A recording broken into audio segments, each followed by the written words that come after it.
tal vez aquí en general. ¿Qué piensan ustedes? ¿Qué acciones faltan para que las mujeres aseguren sus espacios en el ámbito público y privado?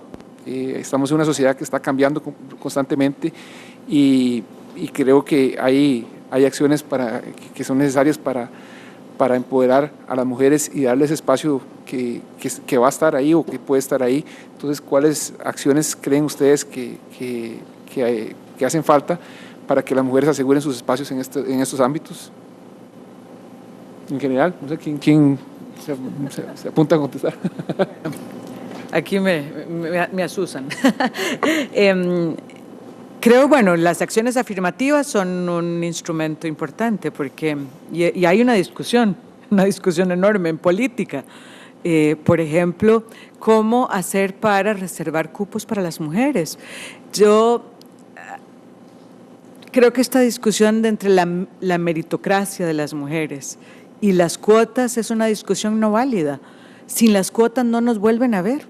O sea, el problema es que somos invisibles. Cuando nosotras hicimos la primera reforma, solamente en el espacio de lo político, de las cuotas, el 40%, lo que habían eran 6 mujeres en la Asamblea Legislativa. Y a ese paso, la evolución natural haría que existan 3 más.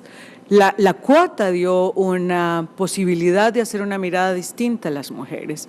Así es que sin las acciones afirmativas, en muchos casos podemos ser invisibles y eso me parece que no estamos exigiendo las mujeres sin las habilidades. Lo que pasa es que igual y en política ustedes me dirán, solo por poner un ejemplo, pero también es válido para los trabajos. Si a los hombres les hacen los exámenes que nos hacen a las mujeres para estar en política, por ejemplo.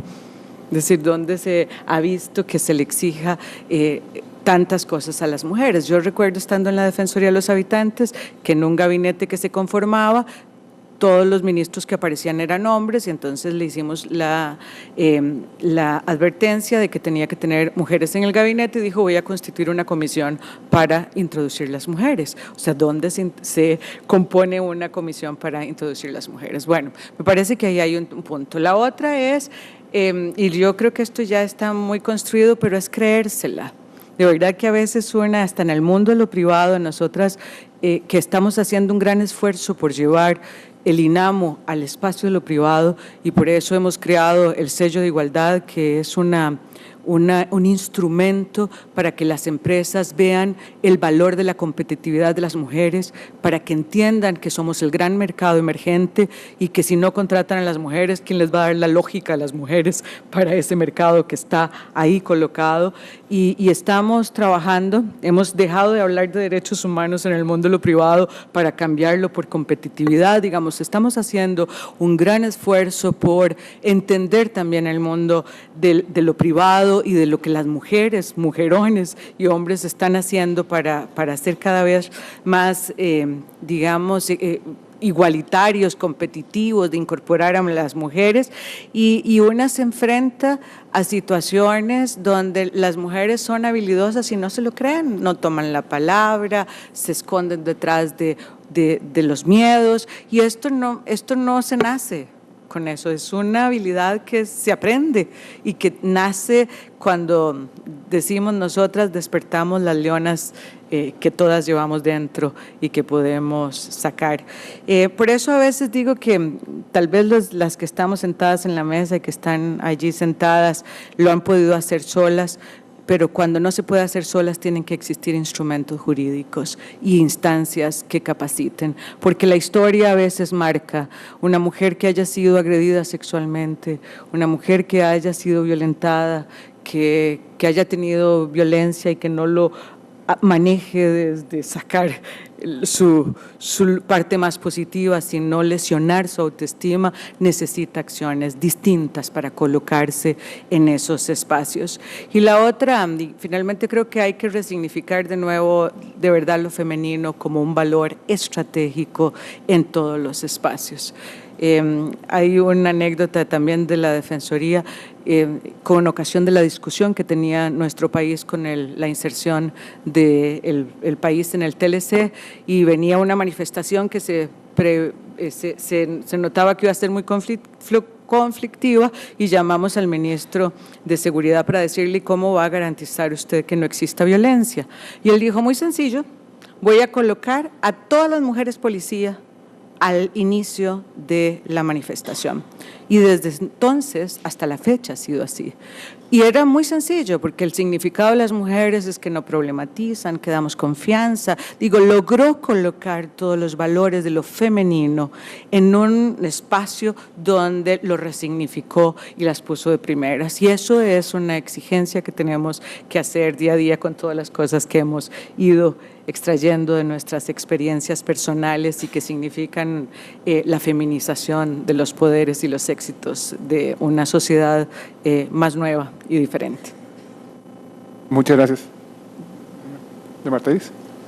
Sí, yo creo que hay un tema que hemos tratado aquí y en el que yo quiero resaltar, y es la preparación académica de la mujer.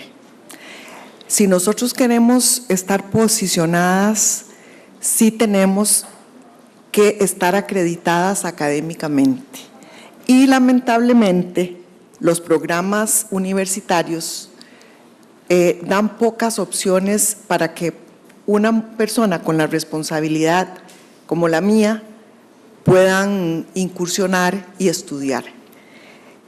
Yo creo que si acaso hay 2 maestrías que permiten con las responsabilidades de un jerarca hacerlo, y lamentablemente ustedes saben que los jóvenes que salen graduados, algunos tienen doctorado de aquí, doctorado de allá, y la mujer en puestos de jefatura tiene que prepararse porque todo cambia. Nosotros no podemos quedarnos con esquemas del derecho penal pasado, ¿verdad? Todas las teorías van en avance y yo siento que no hay muchas opciones para que uno pueda seguir preparándose. Entonces se convierte uno en un autodidacta y no es tan fácil ser uno tan disciplinado para estudiar después de que uno sale de tanta situación. Por ejemplo, en el caso de doña Nancy, que tiene un trabajo bastante fuerte, y en el caso también de Alejandra. O sea, nosotros tenemos un estrés muy grande y uno poder estudiar no es tan fácil y tenés que estar a un nivel académico de las personas que concursan otros puestos. Entonces, yo creo que eso es una gran barrera. Yo no sé cómo se puede combatir, pero sí creo que hay pocas opciones para que nosotros podamos seguir preparándonos. Después, otra cosa que creo que nos mata es el miedo. Y no lo digo solo para las mujeres. Hay, por lo general, un miedo de las represalias, si usted va a decir tal cosa, si usted va a decir la otra, y eso también ataca a la mujer en este país. La poca solidaridad es otra cosa que yo, por ejemplo, ahora doña Nancy lo hacía referencia, la poca solidaridad de las mujeres en el caso de nuestra presidenta. Yo nunca he visto, pocas veces, que un equipo de mujeres defiendan a alguien que esté en una posición de poder. Entonces yo reclamo esa solidaridad entre nosotras mismas. Yo no sé qué opinan, pero yo lo he sentido cuando han concursado mujeres para los puestos de magistratura. No ha habido apoyo de las mismas diputadas, perdónenme que se los diga.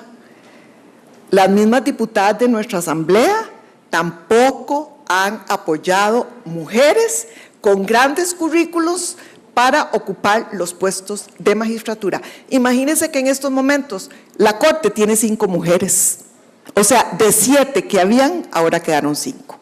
Entonces, nosotros tampoco nos hemos organizado para apoyar a las mismas mujeres que tienen currículos y que están preparadas académicamente para desempeñar estos puestos.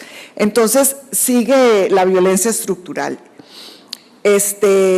Bueno, yo soy optimista también, o sea, yo creo que este foro, pues, por supuesto que nos dice que tenemos que seguir adelante, somos mujeres luchadoras, pero sí creo, insisto, en que todavía hace falta mucho para lograr que las mujeres puedan posicionarse en puestos importantes. insisto, en la Corte Suprema de Justicia. No es posible que en estos momentos, con la cantidad de mujeres que hay aquí, que les estoy segura que tienen cualquier cantidad de estudios, no hayan en este momento más que 5 mujeres en el Poder Judicial. Así es que esa es mi crítica. Muchas gracias. Mariel, si quieres compartirnos. Sí, nada más 3 pensamientos. Yo creo que las mujeres hoy tienen una oportunidad maravillosa, siento yo, y un poco viendo hacia dónde vamos hacia adelante en términos de tendencias y de futuro, y por lo menos lo que estamos viendo nosotros dentro de la misma empresa. El primer punto es, estamos viviendo una revolución tecnológica que no sabemos a dónde nos va a llevar ni a dónde vamos a terminar estando, pero creo que no podemos ni imaginárnoslo hoy, donde la innovación, la creación de ideas, los espacios para la diversidad de puntos de vista es algo, es la base de la construcción de esa revolución. Creo que las mujeres ahí podemos aportar muchísimo desde lo que les comentaba, desde ese punto de vista diferente, de esa intuición, de esa empatía. O sea, una perspectiva totalmente diferente, creo que, y yo misma lo estoy viviendo en la empresa, o sea, las perspectivas que damos las mujeres en las empresas es algo totalmente disruptivo, y creo que, de nuevo, insisto en que desde la esencia, si uno viene y trae la mamá, la profesional, la persona, todos esos sueños en nuestras participaciones y en lo que nosotros creemos, creo que eso nos da un valor estratégico diferente. También hay una tendencia hacia la especialización, pero ya no tanto de materias, sino especialización de gustos, de cosas. Es que a mí me gusta, bueno, de comidas, digamos, el gluten free, las o sea, todo ese mundo cada vez es más boutique, más especializado, y eso, por lo menos yo desde donde lo veo, desde una empresa que tiene que ofrecer servicios a una gran demanda de consumidores, que hoy es totalmente diferente a la que hemos venido atendiendo, sino que hay consumidores con exigencias diferentes. Bueno, eso implica ponerse en la posición del otro, es entender las necesidades de quien tengo enfrente, no de lo que yo creo que es necesario. Entonces eso también es una habilidad que nos viene natural a las mujeres. Y desde el punto de vista de la mujer abogada, que es una combinación lindísima y sumamente interesante, creo que tenemos toda esa esencia que he venido repitiendo, que no me voy a cansar de decirlo porque tenemos una gran oportunidad ahí, de mujer, pero también la combinación de abogada nos hace pensar las cosas diferentes, no solo desde el análisis, de la forma en que nosotros cuando tenemos un problema o tenemos que enfrentar una situación, cómo analizamos eso, sino cómo la estructuramos y la ordenamos, porque tenemos esa habilidad de poner un poquito las cosas en orden, o mucho, y eso ayuda a digamos, de alguna forma, dar una guía hacia dónde hay que ir. Y nosotros sabemos, agarramos algo y decimos, es por ahí. Y eso es muy importante. También tenemos esa perspectiva integral, una perspectiva 360, que no solo vemos la técnica, sino que vemos la parte, otras cosas que van acompañando. Entonces, el valor que damos desde el producto o el servicio que estamos dando es sumamente valioso, y sin duda alguna tenemos el tema de la estrategia. A la par de eso, por lo menos yo en mi trabajo, no solo cuando voy a dar una solución, no solo presento toda la parte técnica, los hechos, sino que cuando doy la estrategia presento la parte política, la parte de cliente, o sea, una serie de perspectivas a nivel de estrategia, no solo qué hay que hacer, sino cómo hay que hacerlo. Y creo que esa es una combinación muy interesante que nos va a dar espacios importantes en esta sociedad. Gracias.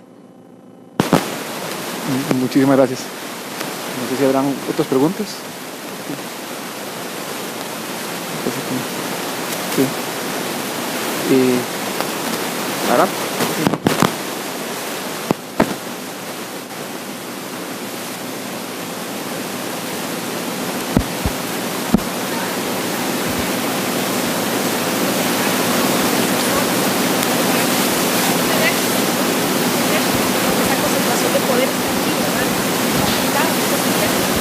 Ya vimos, pues es algo que viene desde años y que no es fácil destruirlo.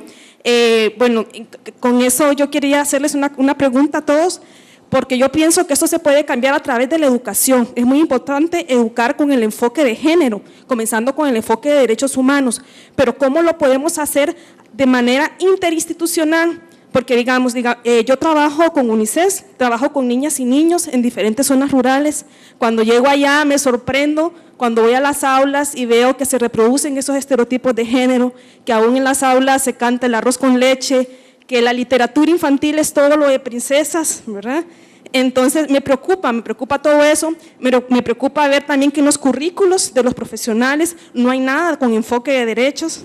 Entonces, ¿de qué manera podemos hacerlo de manera interinstitucional? Yo sé que hay proyectos, pero se hacen como de manera muy aislada.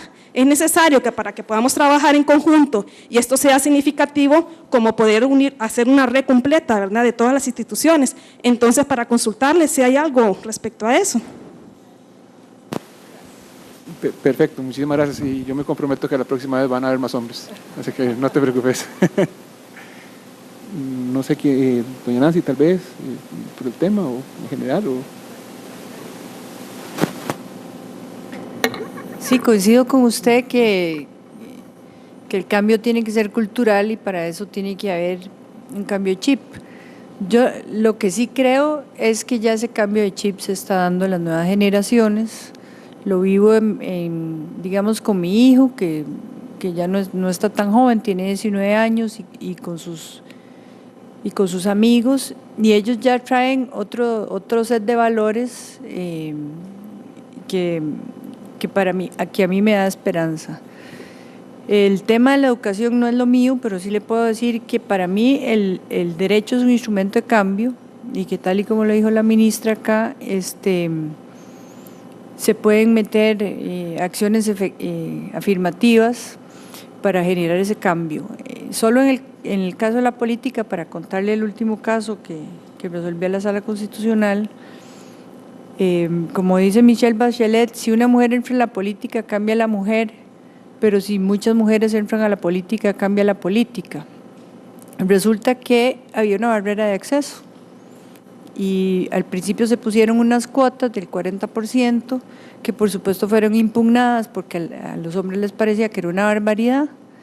La Sala las mantuvo, después hizo una reforma a la ley electoral donde ya nosotros pasamos de cuotas a paridad, que es todavía un concepto más alto, donde tiene que ser el 50-50, pero ya no por cuotas, sino por equidad, y sin embargo el sistema electoral siguió igual. Y entonces las listas para diputadas, por ejemplo, se encabezaban en forma de trenza, hombre-mujer, y solo que los hombres siempre encabezaban las listas y las mujeres estaban al final, de tal forma que solo se elegían a las cabezas de las listas que realmente eran hombres, y fue disminuyendo el número de diputadas en el Congreso, que ha llegado a ser bastante alto, de un 38.6 y ahora está en un 33%.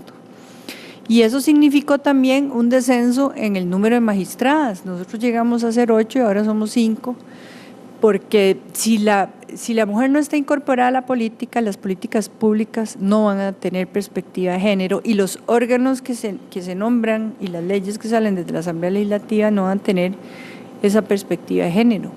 Y entonces la Sala Constitucional resolvió conlugar una acción de inconstitucionalidad sobre la paridad horizontal, que es que las listas tienen que ser encabezadas. Si la lista de San José es encabezada por hombre, la fue la mujer, y así sucesivamente, para garantizar que para las próximas elecciones haya más mujeres en la política, a ver si logramos cambiar esto. Pero yo siento que el cambio ya se está dando y que para eso estamos los tribunales. Costa Rica tiene una enorme ventaja de que tiene una sala constitucional accesible y bastante activista, que no es el caso de cortes complacientes como hay en otros países que no quieren cambiar el status quo. Y entonces ustedes que son abogadas, yo las animo a que litiguen los casos, litiguen esas diferencias y esos casos de discriminación en el tribunal, y ojalá que ayuden a muchas mujeres que no tienen acceso, digamos, a asistencia letrada, a que lo hagan, porque si hay un tema en que la Sala Constitucional tiene una jurisprudencia bastante respetable y avanzada en materia de género. La Sala tiene una jurisprudencia que obliga a la paridad en juntas directivas, tiene ahora la paridad horizontal, que es solo uno de los 3 países en América que tiene este tipo de jurisprudencia. Y entonces usen el tribunal y usen el derecho como instrumento de cambio. Si ustedes ven lo que pasó en el caso de la discriminación racial en Estados Unidos, en los años 60, había una ley que decía que las personas de color y los blancos eran iguales, pero que tenían que ir a escuelas diferentes. Se llamaba la ley de separados pero iguales. Y eso lo que reflejaba era la gran fractura que había en la sociedad norteamericana, que en ese momento, igual que está pasando ahora, había mucha violencia. Los negros no podían sentarse en el bus sino en la parte de atrás. A usted lo arrestaban si usted no cumplía esas reglas. Por supuesto que las escuelas de afrodescendientes tenían una ínfima parte del presupuesto con respecto a las escuelas de los blancos, y entonces el rezago estructural fue cobrando en la sociedad una desigualdad que llevó prácticamente a una segunda guerra civil de Estados Unidos. Y no había forma ni políticamente ni culturalmente de cambiar eso, hasta que llevaron el caso a la Corte Suprema de Justicia y la Corte declaró inconstitucional la ley de separados pero iguales, en un caso famoso que se llama Brown versus the Board of Education, y eso sirvió para ayudar a la sociedad a darle oxígeno en esos temas y ir cambiando poco a poco. Sin ese empujón, yo creo que ese cambio hubiera durado muchos más años. Entonces yo sí pienso que los tribunales de justicia, los tribunales constitucionales tenemos un rol muy importante, y que en el caso de la realidad costarricense, la sala ha demostrado que está dispuesta digamos, a ayudar a que ese cambio se dé. Pero muchas veces llegan pocos casos, llegan pocos de estos casos. No puedo decir que el tribunal es igual en todas las materias, es decir, tiene muchos defectos, entre ellos la jurisprudencia contra minorías raciales, donde el tribunal nunca ha tutelado un caso en 27 años de personas afrodescendientes, lamentablemente, pero en el tema de género tiene una jurisprudencia bastante avanzada y se puede aprovechar, digamos, esa capacidad que tiene el país en este momento para cambiar la realidad desde el derecho. Perfecto, muchísimas gracias, y por cuestiones de tiempo vamos a cerrar por acá. Me disculpo porque creo que se nos extendió un poco, pero creo que el panel daba para eso y para más todavía, así que de nuevo agradecerles, de nuevo reiterarles el compromiso del Colegio de Abogados y Abogadas de Costa Rica con estas iniciativas. Tienen las puertas abiertas, así que de parte de la Junta Directiva, bienvenidos cuando tengan alguna idea, algún programa o alguna charla que quieran dar sobre este tipo de temas, están más que bienvenidas y van a contar con todo nuestro apoyo. Así que de nuevo agradecerles por su presencia.